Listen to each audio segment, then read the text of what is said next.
Okay, we're outside again now in the garden area. This is where we finished off last time. Came up with a small button and a Victorian halfpenny. So let's carry on and see what else we can find here. Right, good signal here. It is still in the hole.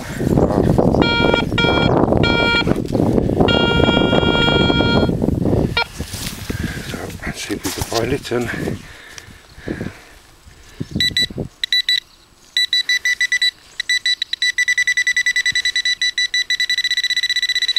all right.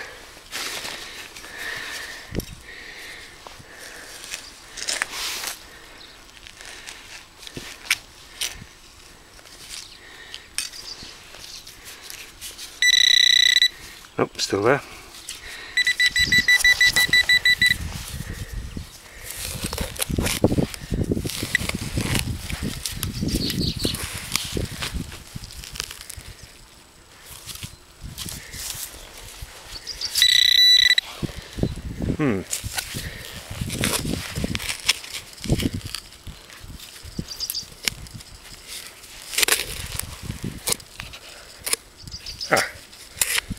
Whatever it is. Okay, I don't know if you can see that, but there's a silvery looking thing. It looks probably, I think it's a teaspoon. Yep. And it's a complete one. Okay. Not a particularly old one at all, but a complete spoon just for a change.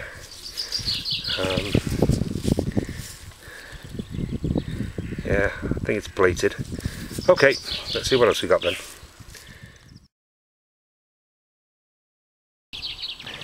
Alright, another one here. Still in the hole. Very small hole anyway. Just in the side there again.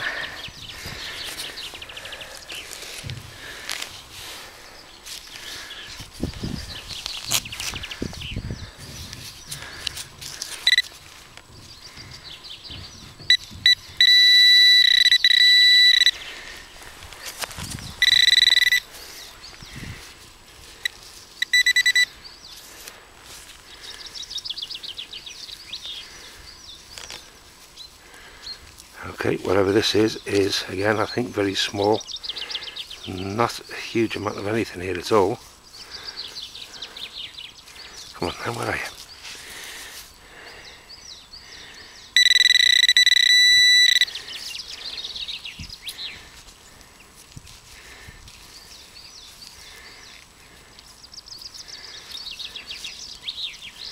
Ah, here we go. First coin of the day. And it is, I think it's 5 pence, decimal 5 pence.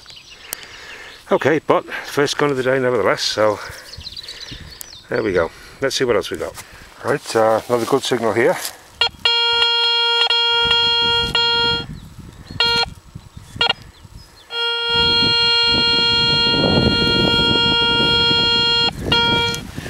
Okay. See if we can just scoop that out of here first.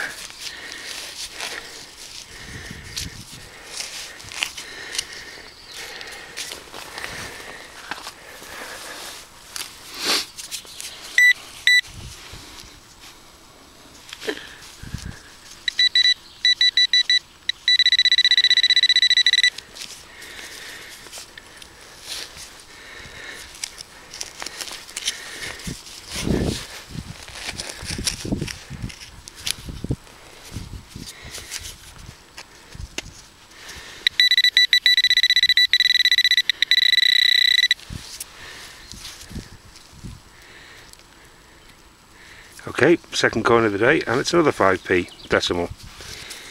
Alright, let's move on. Right, so another one here.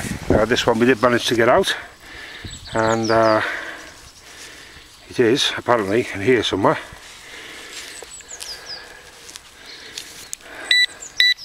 Helps if you switch it on. Always works better that way, allegedly. Although, not necessarily.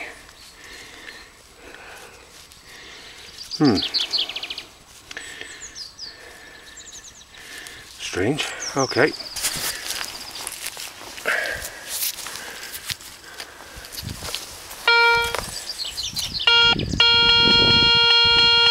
Yeah, I would say that whatever it is there.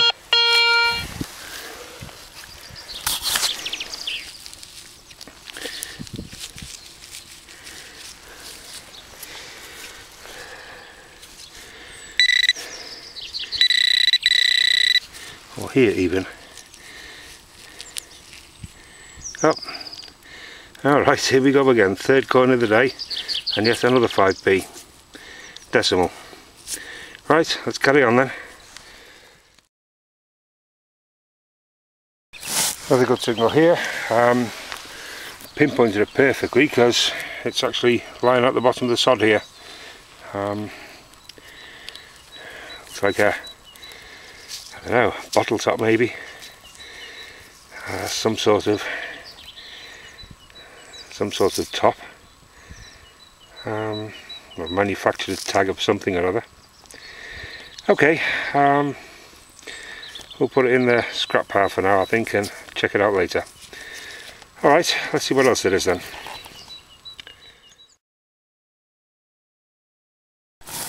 Alright, another signal here. Again, this one is quite deep there, look, it's about 10 inches. Anyway, I believe we've got it out and we're in here someplace.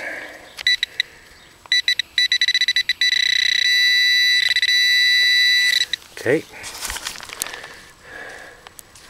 Hello. Oh. Looks like the back of a pocket watch, I guess. Back plate of a pocket watch, I think. Yeah. Okay. Let's carry on and see if we can find anything better. Alright, just had a really good signal here. Dig out a couple of huge chunks of sandstone, and quite a bit below that, I don't know if you can see this, but in the hole there, yeah, I think you probably can. There seems to be the find here. Not quite sure what it is yet, but okay, give me a second, I'll dig it out and we'll see if we found anything really good here today. If we have, it'll probably be the first.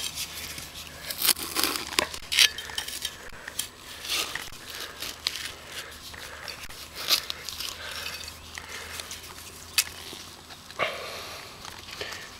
think that might have it. Yep. Ah, okay, and it looks like a penny. First pre-decimal coin of the day. Yep, it's an old penny. Not sure if there's anything on it or not, but yep. Okay, first pre-decimal of the day. Been a long day so far and a long time coming. Right, let's see if we can find any more like this. Come back to you.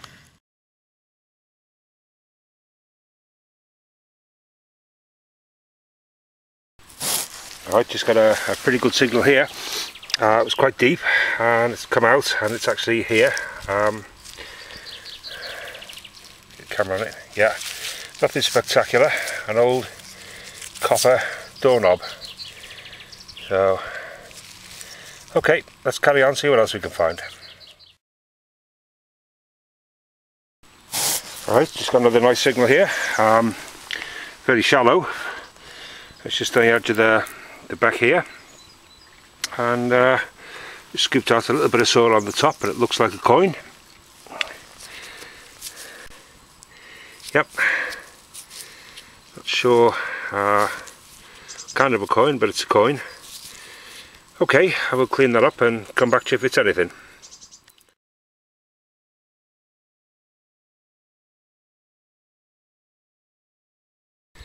Alright, a couple of steps further on from the penny there, and we've got another good signal.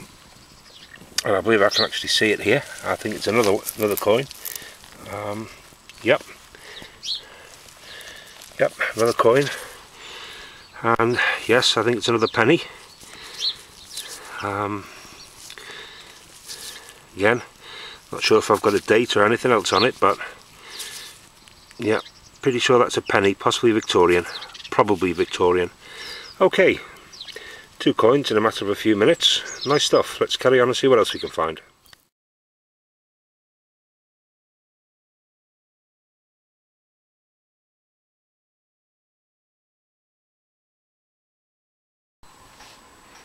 Alright, I've been out detecting with the EuroAce 350 now, as long as the weather allowed over the last 6 weeks. I've now completed what I think has been a pretty exhaustive field test of the machine, so I'll finish off by giving a quick review. So to start with, the machine as received is pretty much set up to assemble and go. It came complete with batteries, weather guard and earphones, and the only additional item I bought was a head protector. And although this needs some additional cleaning time, as far as I'm concerned, it's an absolute must for any metal detector. Assembly is very easy. Built-in controls and modes are very simple to figure out and operate. It's a very lightweight detector, but it seems sturdy enough, and once I got used to the signals coming from the centre, I soon managed to set up a pretty wide swing that matched my previous machine. The signals discriminating between ferrous and non-ferrous materials were absolutely clear, and I very soon started to really look forward to hitting the bell tone of a good non-ferrous signal. So I set up the field test in a location I'd just finished covering with the C-scope, and within seconds I'd made my first find, and the finds just kept coming. It took me an additional 3 days to cover the same ground, partly due to the sheer number of finds I was making, and partly due to the depth that I had to dig to recover some of the items. I think what impressed me most was the strength of signal from even the smallest of finds at depths of up to 14 inches in heavy ground. The machine performed really well in both dry and wet conditions, mostly wet around here, and another really good plus for this machine was the number of times it targeted a good signal between 2 or more very close ferrous signals. Although I did have several signals that turned out to be large lumps of rusty iron, the number of finds, good finds, that I would otherwise have missed definitely made this worthwhile. So I had a small problem at first in using the built-in pinpointer, but I'm sure this was down to my inexperience with the machine rather than the machine itself, because I eventually figured out how to use it, and I'm now finding it to be quite accurate. I generally use the relic mode, but I also covered several strips of ground using the coin mode and jewellery mode as well. So I marked where the finds were in each mode, and to be honest I really couldn't see much difference in the results, as all 3 modes were picking up coins and relics in the same places. I did get more junk signals though in the jewellery mode, as it seemed to pick up on screws and nails that the other modes either disregarded or gave as ferrous. On the sensitivity, I started setting out the sensitivity control at a highest level, but I soon scaled that back down a notch because I got quite a lot of false signals. So I mostly had this set at 2 notches down from the top, and seemed to be quite happy with that. So overall, I'm very impressed with the machine so far, and I'm looking forward to taking it out and trying it on beaches and going back to some of my old sites to see if I've missed anything there. Right, well, now that we've finished doing this site twice, this is a 17th century cottage. This is what we got the first time around. This is all the decimal money up the top there. Pre-decimal here. We have some buttons, a few artifacts, spoon handles, furniture fitting there, musket ball, and some odds and sods of bits and pieces. Now, as you know, we went over the same ground again with the new Garrett, and this is the sum of what we found with the Garrett. There's all the pre-decimal coins, sorry, all the decimal coins. There's the pre-decimal coins here, quite a few as you can see. All of the clog clasps, brooch, a couple of medallions there, and of course loads and loads of buttons, spoon bits, more buttons.